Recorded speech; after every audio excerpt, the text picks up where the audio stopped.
आज मैं आपको एक ऐसी कहानी सुनाने जा रहा हूँ जो मेरे साथ असल में घटी है। उस रात के बाद मैंने कभी अकेले रात में गाड़ी नहीं चलाई।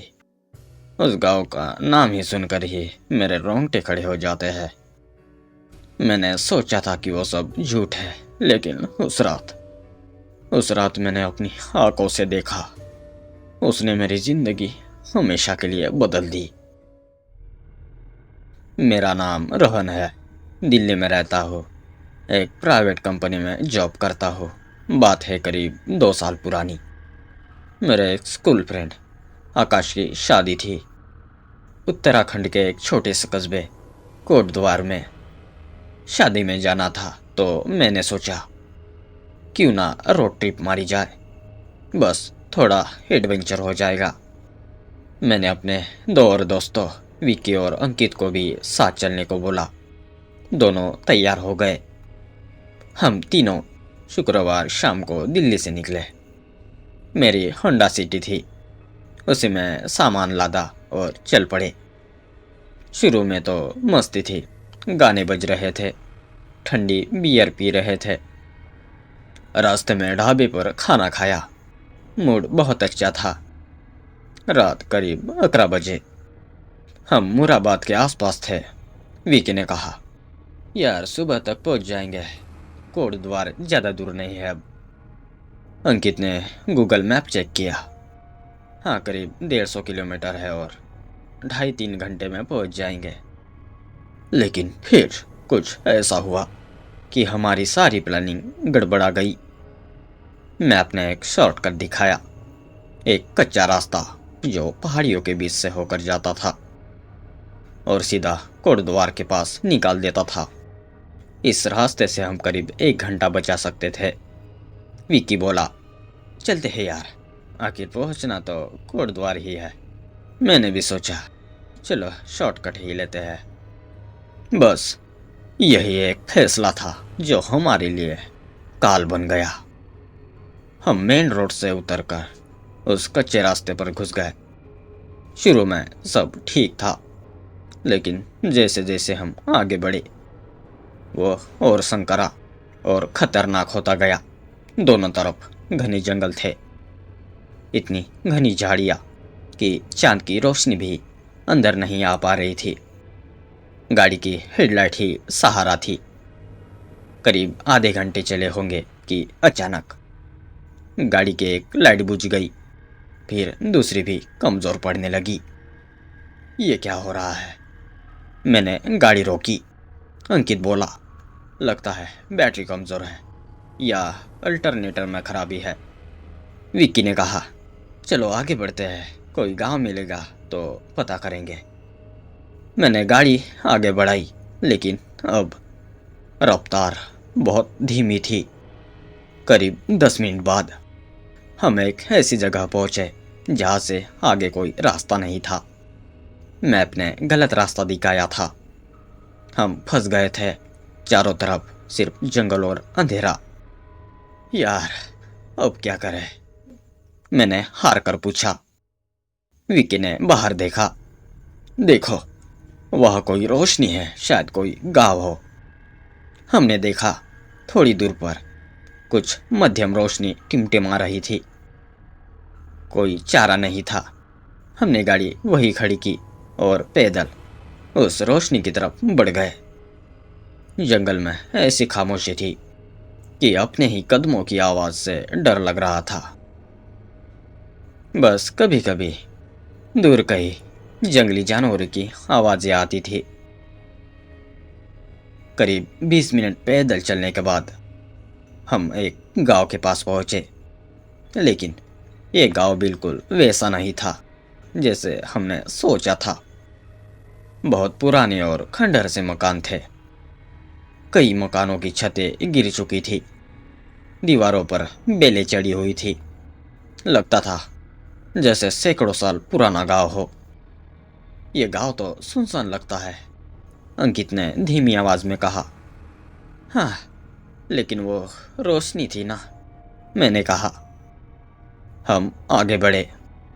गांव में घुसते ही एक अजीब सी बदबू आने लगी, जैसे कहीं कोई जली हुई चीज हो।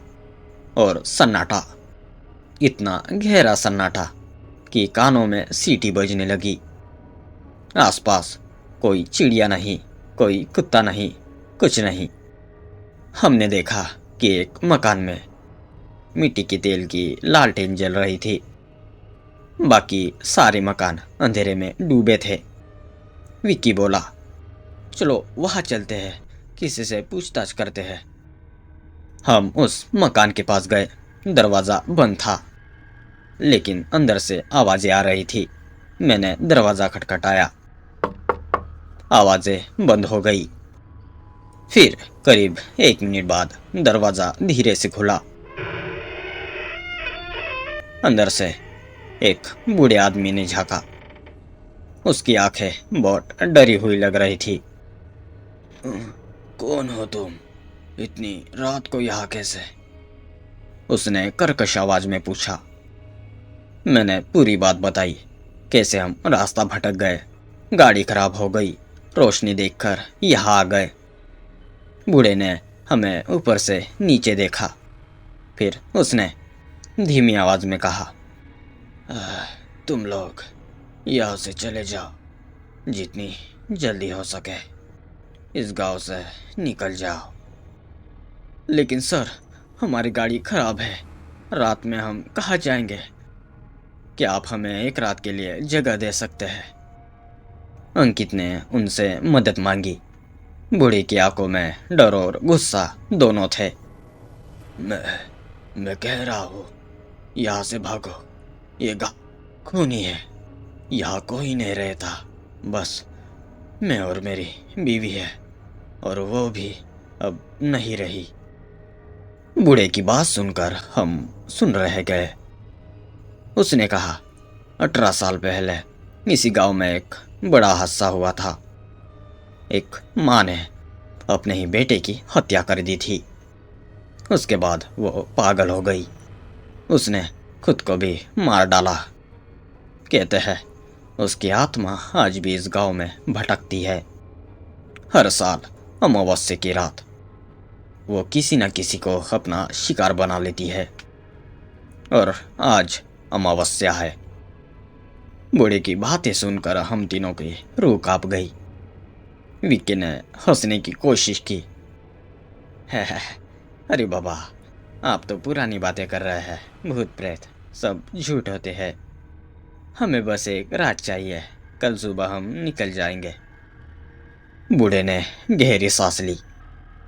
जैसी तुम्हारी मर्जी, लेकिन मैंने बोल दिया, अंदर आ जाओ। हम अंदर गए। घर बहुत पुराना था, लेकिन साफ सुथरा था। एक कमरे में चारपाई थी, बरामदे में 2 कुर्सियां। बूढ़े ने हमें बैठने को कहा और चाय बनाने चला गया। मैंने धीमे से विके से कहा, यार अजीब आदमी है, बातें भी अजीब कर रहा है। विक्की बोला, चलो छोड़ो, सुबह तक यही रुकते हैं, बस किसी तरह रात कट जाए। तभी हमें बाहर से एक आवाज सुनाई दी, जैसे कोई औरत रो रही हो। बहुत ही दर्द भरी आवाज, दिल को चीर देने वाली। मैंने अंकित की तरफ देखा। उसका चेहरा पीला पड़ गया था। क्या क्या तुमने भी सुना? उसने पूछा। हम तीनों एक साथ उठे। बूढ़ा अंदर से आया। उसके हाथ में चाय की केतली थी, लेकिन वो कांप रहा था। वो आ गई, वो फिर आ गई। बूढ़ा केतली वही रखकर एक कोने में जा बैठा और सिर झुका लिया। हम तीनों बाहर देखने के लिए दरवाजे की तरफ बढ़े। मैंने धीरे से दरवाजा खोला। बाहर घना अंधेरा था, लेकिन थोड़ी दूर पर एक पेड़ के नीचे एक औरत खड़ी थी। सफेद कपड़े पहने हुए, उसके बाल बिखरे हुए थे। वह हमारी तरफ पीट किए खड़ी थी। कौन है वो? अंकित ने डरते हुए पूछा। चलो देखते हैं, विक्की ने हिम्मत दिखाई। हम तीनों धीरे धीरे उस औरत की तरफ बढ़े। जैसे जैसे हम पास आते गए, वैसे वैसे ठंड बढ़ती गई। बहुत अजीब ठंड, जैसे कोई फ्रीजर खोल दिया हो। हम करीब 10 कदम दूर थे कि अचानक वो औरत घूमी। उसका चेहरा, हे भगवान, उसका आधा चेहरा जला हुआ था, आंखें लाल, उनसे खून बह रहा था, और उसके हाथ में एक चाकू था, पूरा खून से सना हुआ। मैं चीख पड़ा। हम तीनों पीछे भागे दरवाजे की तरफ। अंकित फिसल कर गिर गया। मैंने उसे उठाया और हम किसी तरह घर के अंदर घुसे, दरवाजा बंद किया और कुंडी लगा दी। हमारे सांसें फूल रही थी, दिल धड़क रहा था। वो वो क्या था? विक्की हाँफते हुए बोला। बूढ़ा वैसे ही सिर झुकाए बैठा था। उसने धीमे से कहा, मैंने मैंने तुम्हें मना किया था। अब वो तुम्हें देख चुकी है। अब वो तुम्हारा पीछा करेगी।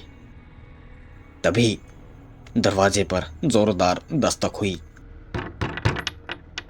ऐसी दस्तक जैसे कोई अपनी पूरी ताकत से पीट रहा हो। लकड़ी के दरवाजे हिलने लगे। हम तीनों एक कोने में दुबक गए। दस्तकें लगातार होती रही। फिर अचानक सब कुछ शांत हो गया। हमने राहत की सांस ली, लेकिन वो शांति ज्यादा देर नहीं रही। हमने देखा कि दीवार पर पसीने की तरह कुछ रिस रहा है। पहले तो हमें लगा पानी है, लेकिन फिर एहसास हुआ वो खून था। दीवार से खून रिस रहा था, मोटी मोटी धारों में, लाल लाल खून। पूरी दीवार खून से सन गई। हम तीनों चीख उठे। अंकित बेहोश हो गया। मैंने उसे झटके दिए, लेकिन वो नहीं उठा। विक्की बोला, यहाँ से भागना होगा, ये जगह शैतानी है। हमने अंकित को उठाया। बूढ़ा अब भी वही बैठा था, लेकिन अब उसने सिर उठाया। उसकी आंखों में एक अजीब सी चमक थी। वो हंसने लगा, बहुत भयंकर हंसी। तुम लोग कहाँ भागोगे? ये गांव तो मरा हुआ है। यहाँ से कोई नहीं भाग सकता। हमने उसे पागल समझा और दरवाजा खोलकर बाहर भागे। बाहर घना अंधेरा था, लेकिन हम भाग रहे थे कहीं भी, बस इस गांव से दूर। हम जंगल की तरफ भागे।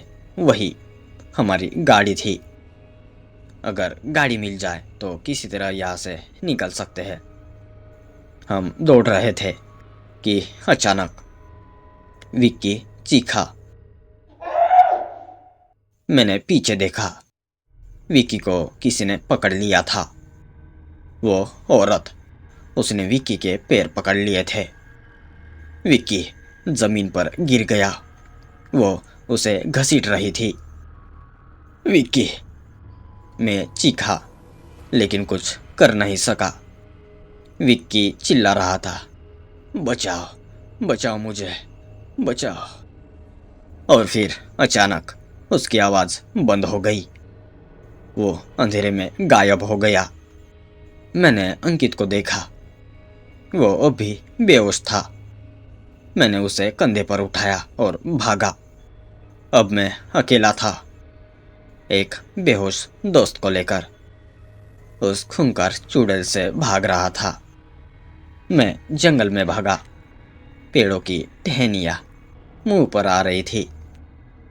पैरों में कांटे चुभ रहे थे, लेकिन मैं रुका नहीं। मैंने पीछे मुड़कर देखा। वो मेरे पीछे थी। दूर से पेड़ों के पीछे से उसकी लाल आंखें चमक रही थी। वो मेरा पीछा कर रही थी। मैं भागता रहा। मुझे नहीं पता कितनी देर भागा। आखिरकार मैंने अपनी गाड़ी देखी। वही खड़ी थी जैसे हमने छोड़ी थी। मैंने अंकित को पीछे की सीट पर लेटाया और ड्राइविंग सीट पर बैठकर गाड़ी स्टार्ट की। शायद बैटरी ने जवाब दे दिया था। मैंने गाड़ी रिवर्स की और तेजी से आगे बढ़ाया। बस निकल जाना था इस खूंखार जंगल से।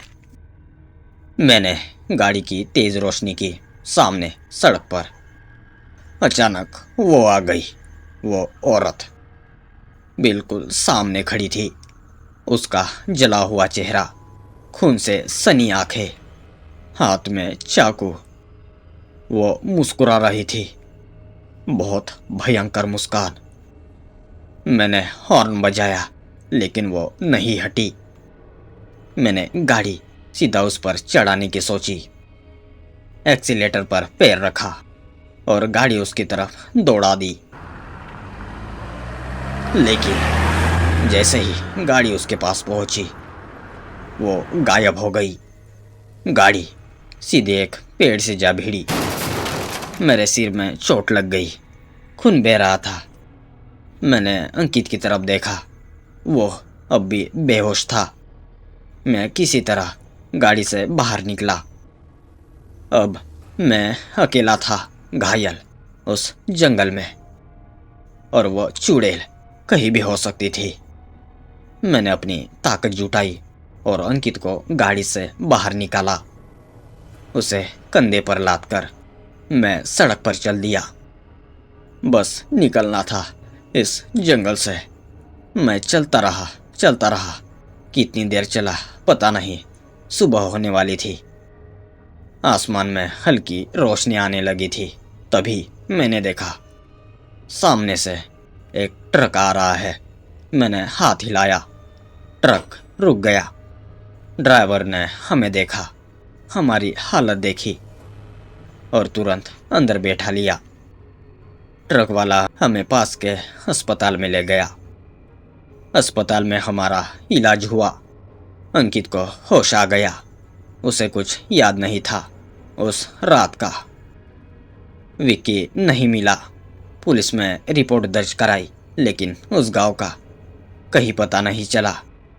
मैंने पुलिस को बताया कि गांव कहाँ था, लेकिन जब हम वहां गए, वहां कुछ नहीं था। बस जंगल था, कोई गांव नहीं, कोई मकान नहीं, सब गायब था। पुलिस वालों ने सोचा कि हमने कोई नशा कर रखा था या हमें कोई भ्रम हुआ होगा, लेकिन मैं जानता हूँ, मैंने अपनी आंखों से देखा था। वो गांव, वो बूढ़ा, वो औरत, सब सच था। आज 2 साल बीत गए। मैं दिल्ली में वापस आ गया हूँ, अपनी जॉब कर रहा हूँ। जिंदगी सामान्य चल रही है, लेकिन क्या सच में सामान्य है? नहीं। उस रात के बाद से मैं कभी अकेला नहीं रह पाता। हर रात जब मैं सोने जाता हूँ, मुझे वो दस्तकें सुनाई देती है दरवाजे पर। और कभी कभी रात के अंधेरे में मुझे वो जली हुई औरत दिख जाती है, खिड़की के बाहर खड़ी, मुझे घूरती हुई। डॉक्टर कहते हैं ये PTSD है, एक मानसिक बीमारी। तो दोस्तों, आपको कहानी ये कैसी लगी कमेंट में ज़रूर बताएं, और थोड़ी भी पसंद आई हो तो वीडियो को एक लाइक ज़रूर करें और मेरे चैनल स्कैरस्टॉर्म को सब्सक्राइब ज़रूर करें। मिलते हैं अगली वीडियो में इस सभी डरावनी कहानी के साथ। Good night.